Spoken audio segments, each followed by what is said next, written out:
privacy changes and what the risks are.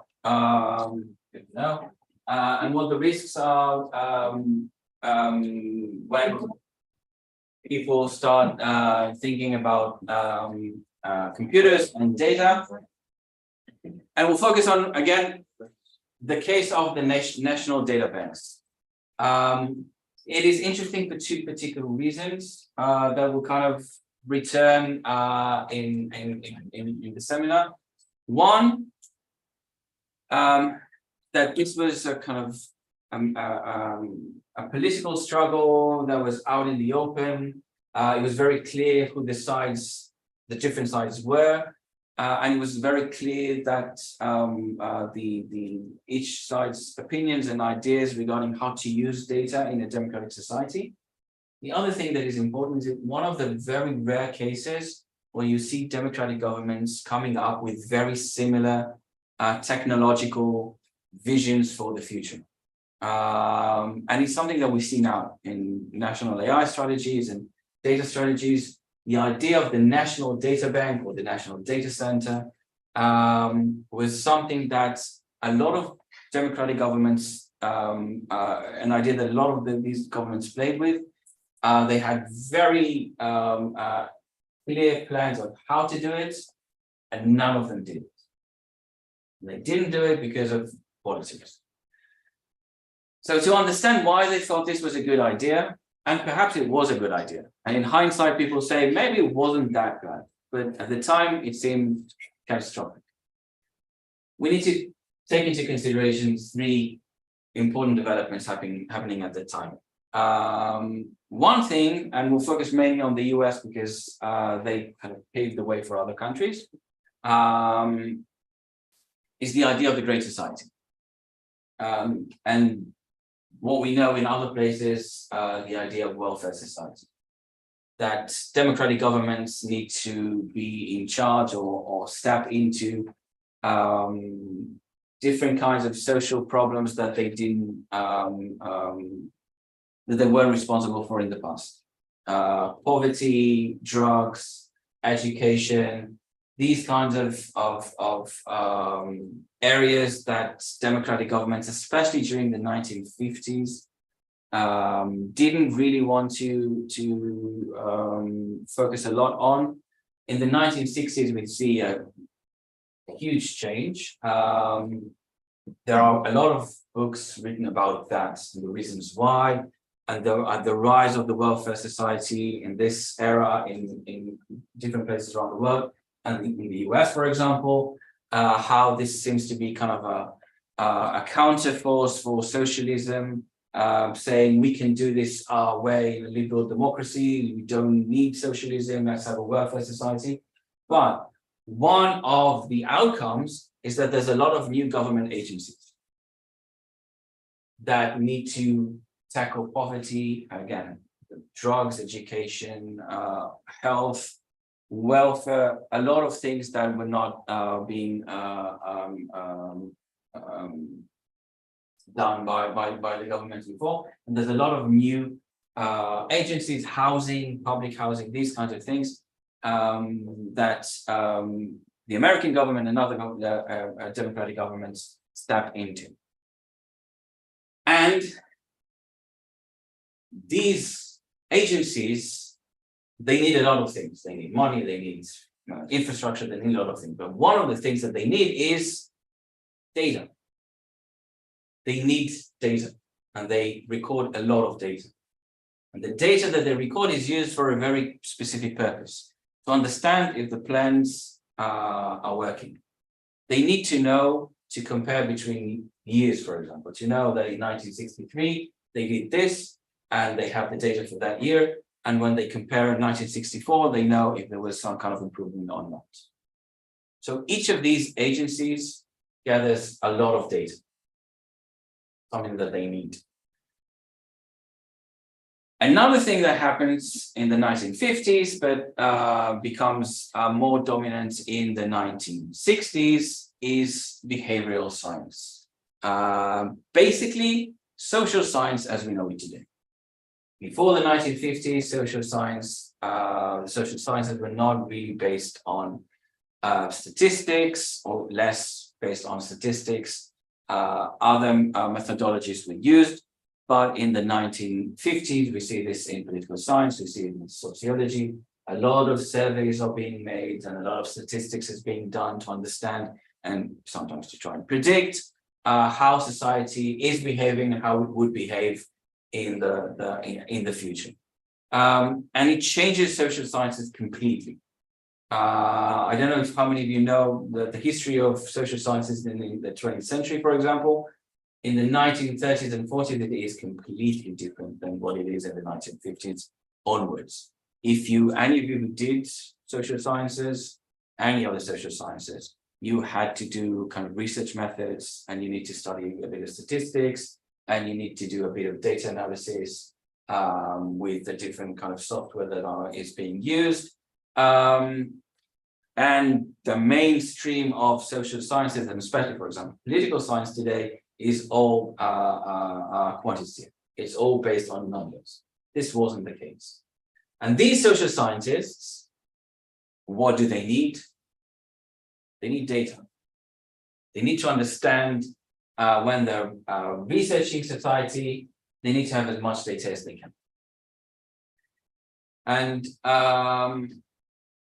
again, it comes from it started in the 1950s, but in the 1960s, as we'll soon see, this becomes even more a pressing matter than it was.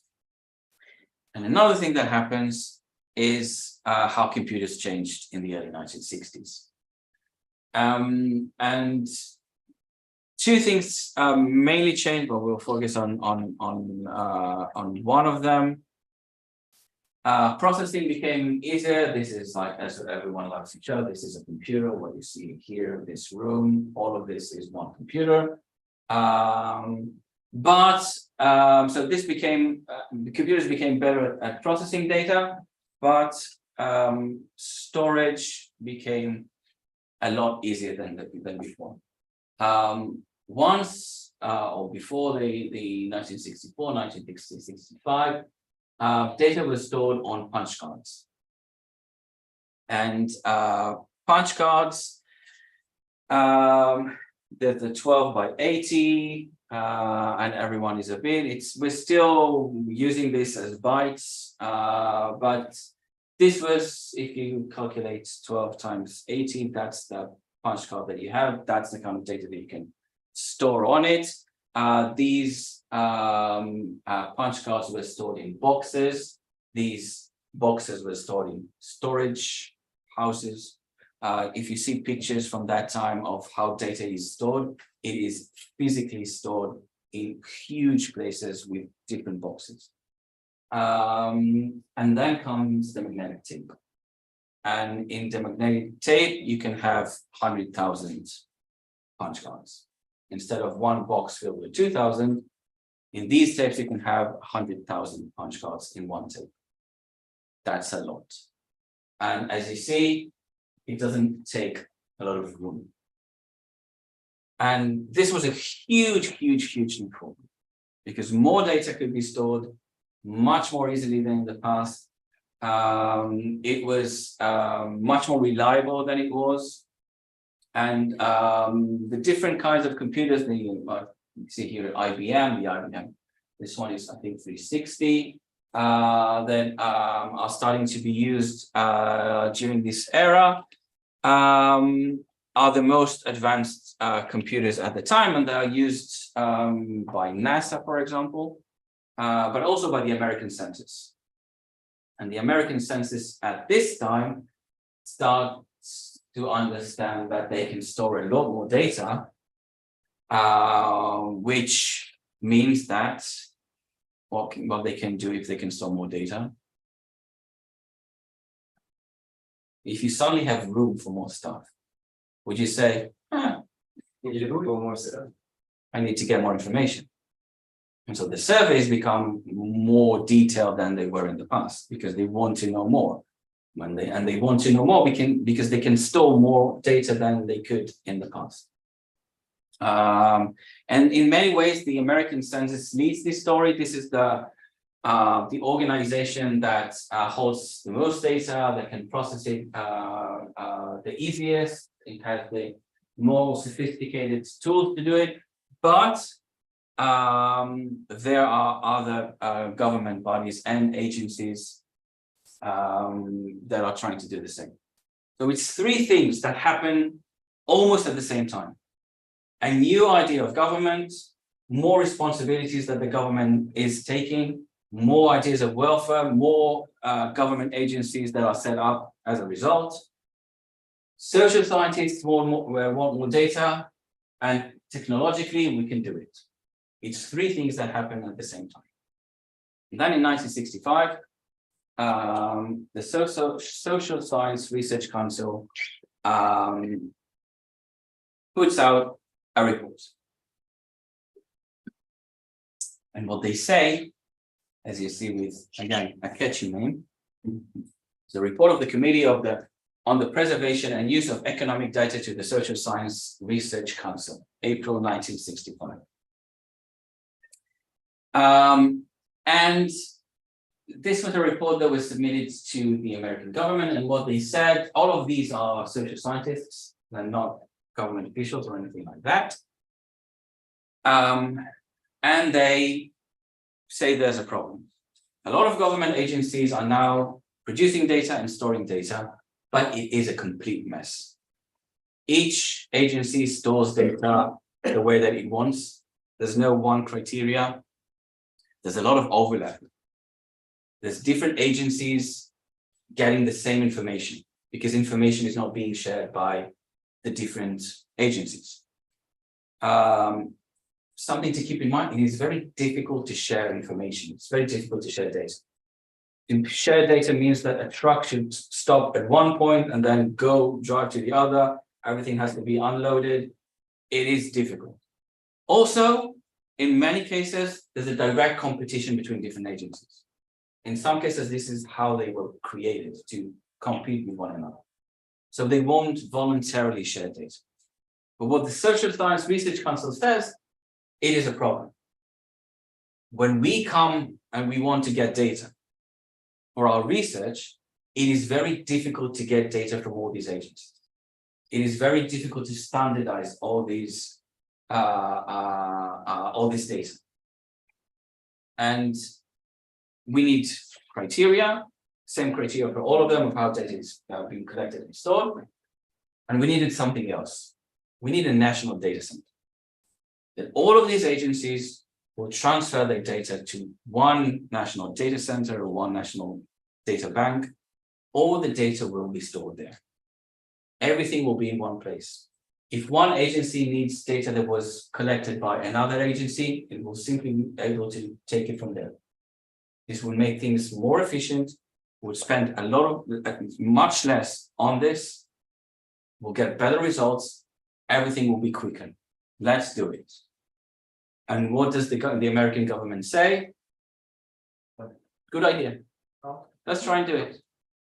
And they set up another committee, and that committee says, yeah, we need to do it.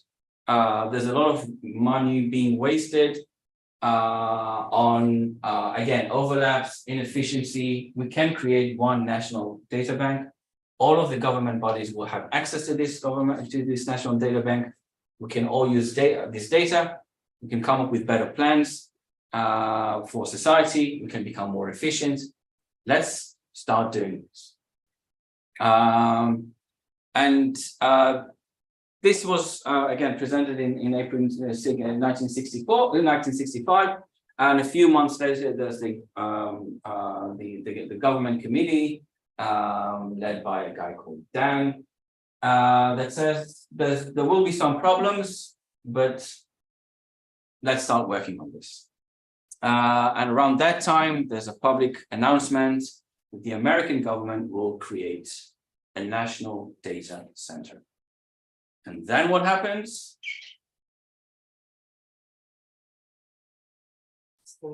All hell breaks loose. People get very, very scared. Why do you think people get so scared? Because they are afraid of surveillance. Yeah, okay. But the point that they would make, this data is already being collected. Why is the idea of a national data center so frightening? Because you don't really choose like who gets your data. Okay, this one. You can guess, it's fine. I know that you don't know anything about it. It's one source, so it's easier to find all of them. Exactly. I didn't hear that. If it is placed in one source, then just pushing clicking one button, you'll be able to know everything about a certain individual.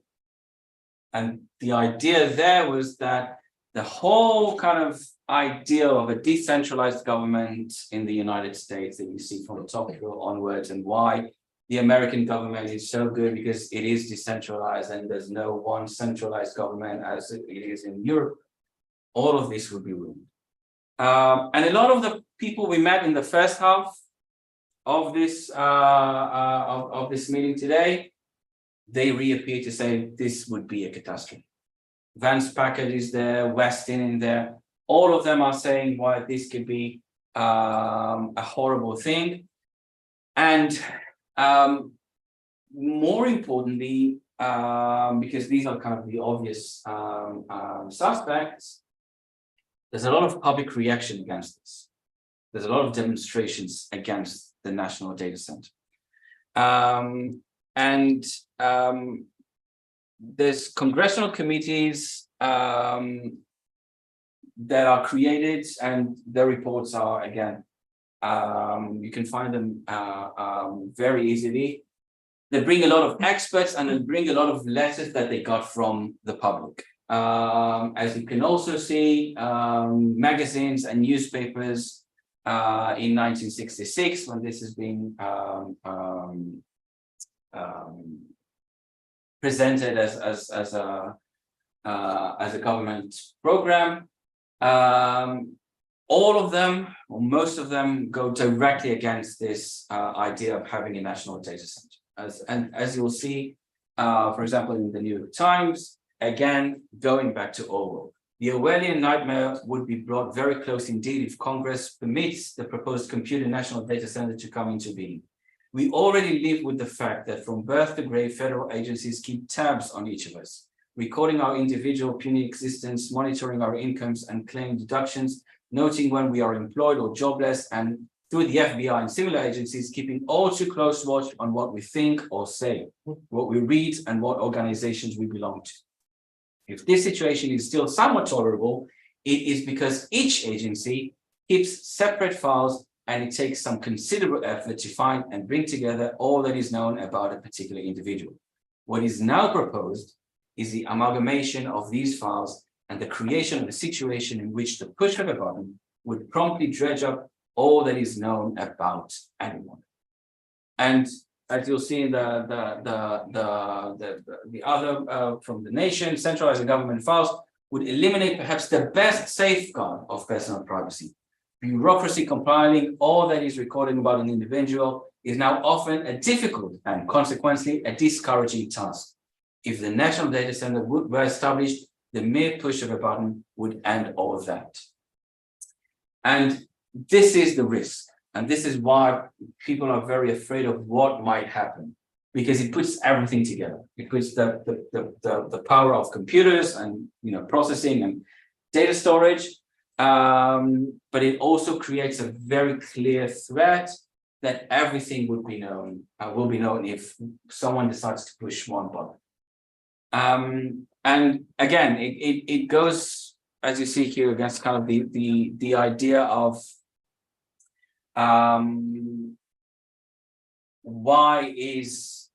what saves democracy in many places. As you see, the fact that these different agencies, as the different other government branches, that are separated from one another. This is, as you see, the best, what is perceived to be the best safeguard against this kind of totalitarian society that they are afraid they'll end up with. So at this time, there's a very strong public reaction against it. And the American government, especially in 1967, says, okay, let's think again if this is something that we need to do. Keep in mind, 1968, there's elections. And this is very bad press that no government wants to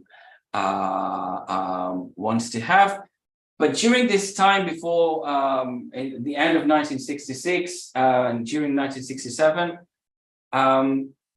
there's a lot of interesting discussion about what needs to be done in order to do this right. And this kind of political struggle lasts for about 18 months or something like that before it becomes clear that this national data center will not happen. It takes a bit more time in Europe. In Sweden, there are strikes. In the UK, people say that they will not give data for the census that is about to take place in 1970. So you see in many, many different places, especially Western Europe and the US, when these proposals came, there was a very, very strong public reaction against it. And all of these democratic governments said, we're not doing this. This is too much at this point. But again, the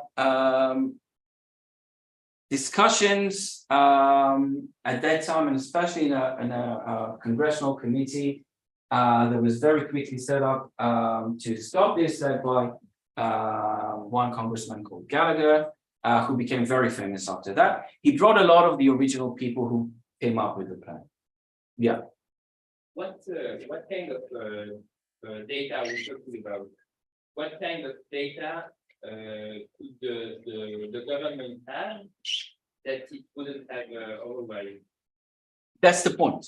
It's not that they would collect more data, it's that everything will be centralized.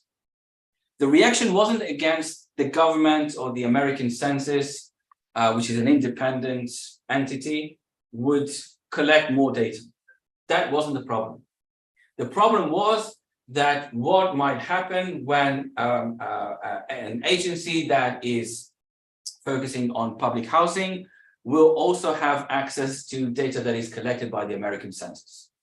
And that they would know, for example, how much people spend on shampoos, which is something new that is being included in the survey at this time. So the problem is not more data, if more data will be collected or not. It's will everything be centralized? That's the risk. That's how they perceive the risk at the time. If, for example, government agencies will be able to share data between one and the other. That's the problem. And that's what they don't want to have. Interesting, because the data is already in the hand of the government. That's what the people who came up with the plan said all the time. They also said, we don't care about you as individuals. We care about understanding social trends. We don't care, and you see this in that congressional committee. Again, the same arguments that we hear today. We don't care about you as an individual. That doesn't matter. That's not something that we focus on. We're trying to understand trends. We're trying to understand social trends. Also, they said, we don't care about your day-to-day activities. We want to understand the big picture. I say more than that. The VI wants to know how much do you use. At this time, Yeah. wanted to know how much you spend on shampoo. They could check that. They could. Yeah.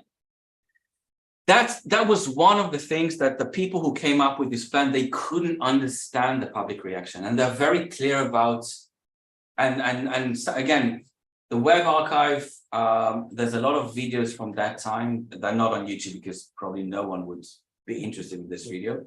But archives of NBC and CBS that had special shows about the National Data Center and the risks.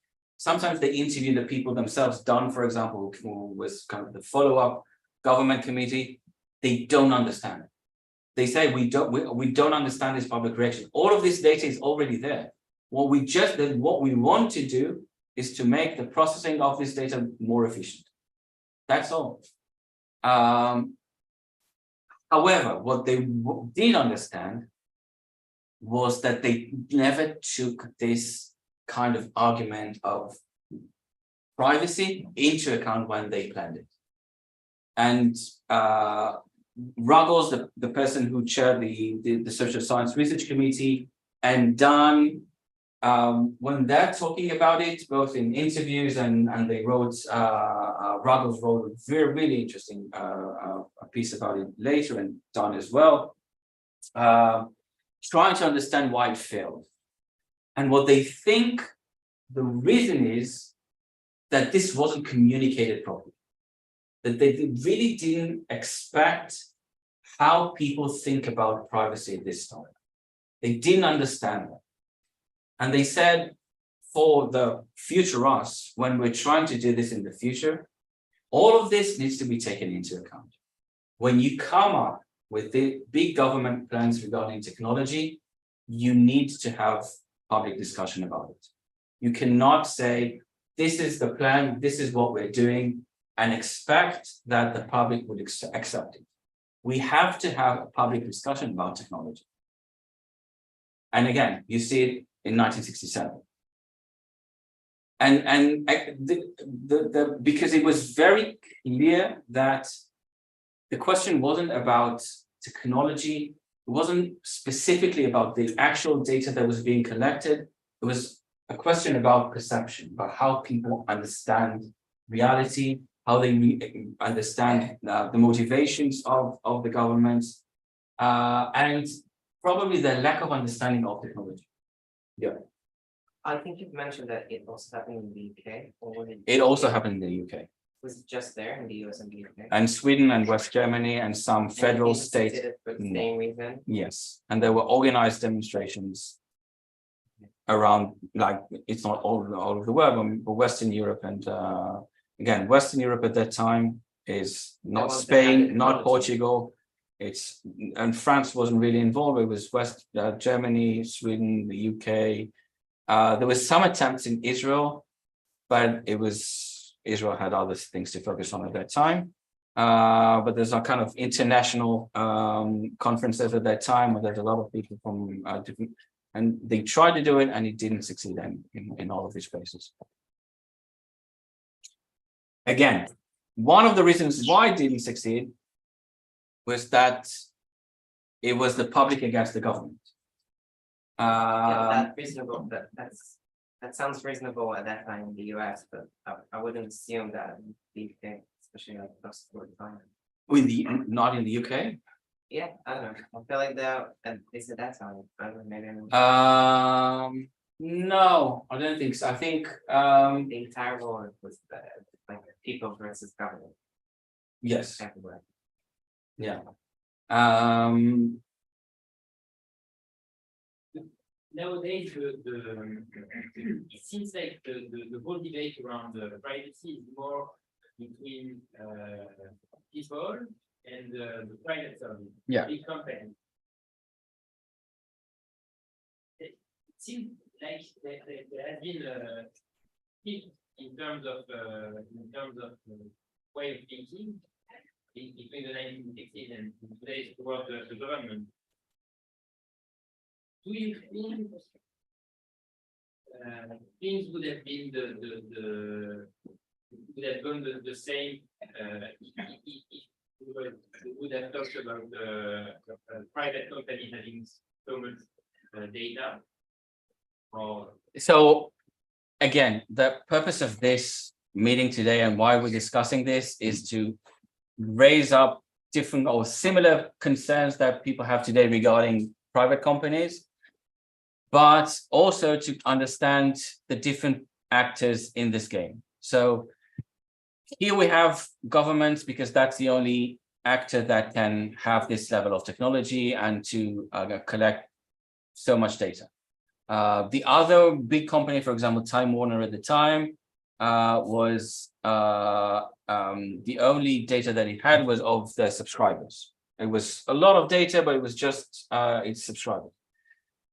Today, and that's the things that topics that we'll develop during this seminar, it's completely different because the government is not, in many cases, it's not the one that people are afraid of, especially after Cambridge Analytica and the idea that, and the congressional committees today that bring the chairmen and the CEOs of the big companies to discuss these issues with them. It's a completely different story in terms of the actors. The concerns, however, are very similar. And in terms of the public sector, the way that it is being done today is very much a result of what happened then, of implementing technological solutions in a way that would be a result of a public discussion between citizens and governments. This is what we see today in many places, not everywhere, but in many places. Because the idea, for example, and again, we'll talk about it later on, the idea that a democratic government can start using AI if the public is against it would be a complete waste of money. And everyone understands that. And they're not trying to do it. But again, it's a different thing. One final point, which is important and would lead us to future discussions about it. The Department of Health creates a new committee to start talking about what should the rights of individuals be in this climate of opinions and technological solutions. The National Data Center is dead by this time, but the problem remains. And they gather a lot of the experts at that time, and they come up with this idea. We won't go too much into this, but we'll return to this in later meetings. They publish the rights of individual data subjects. And the data subject, if those of you who read the GDPR or know the GDPR, this is what they call the individual. We are now the data subjects, and we have rights as data subjects. And this is started then in the early 1970s as a direct result from the National Data Center. And what it tried to do, for example, this is you see in section 2, inform an individual upon his request where he is the subject of data in the system, and if so, make such data fully available to the individual upon his request in a form comprehensible to him. And if you read the text for this week, when this right became official, people went to government agencies and said, what is the data that you have about me? I want to read it, I want to get it. And first the legislation on credit cards, and then the legislation on the privacy laws in the US turned some of this into official rights, but also prevented from government agencies to share data between them. They did not focus a lot on the private sector because it didn't exist at the time. But that created future problems and future challenges and future solutions that we'll start focusing on next week. So the idea of this story and why I told this story, because again, there's a lot of lessons to be learned from it, and there's a lot of concepts that came from it. And most importantly, I think, it shows the role of politics when we talk about data. It's not a technological idea. It's not only a question of how to use technology or where to use technology. It is also a question of politics. And in this case, activists, privacy activists, academics, public intellectuals, members of the public who wrote letters and organized demonstrations, they were able to stop this huge government plan because they raised specific issues that were not being taken into consideration by the plans. So politics worked here. And the other outcome regarding politics is the realization of governments that they need to have a public discussion when they introduce these kinds of huge technological visions. Otherwise, they will not be accepted by the public, or there's a threat that they will not be accepted by the public, turning all these great efforts useless. And again, as we'll see, this is something that democratic governments now are dealing with. How to create this public discourse on AI, how to create this public discourse on data, with a very clear idea that if we don't do it, these kinds of plans will never materialize. Questions? So next week, we'll come back to the 21st century and see how datafication works. And again, all of this will come back in different ways in the future. See you next week. No.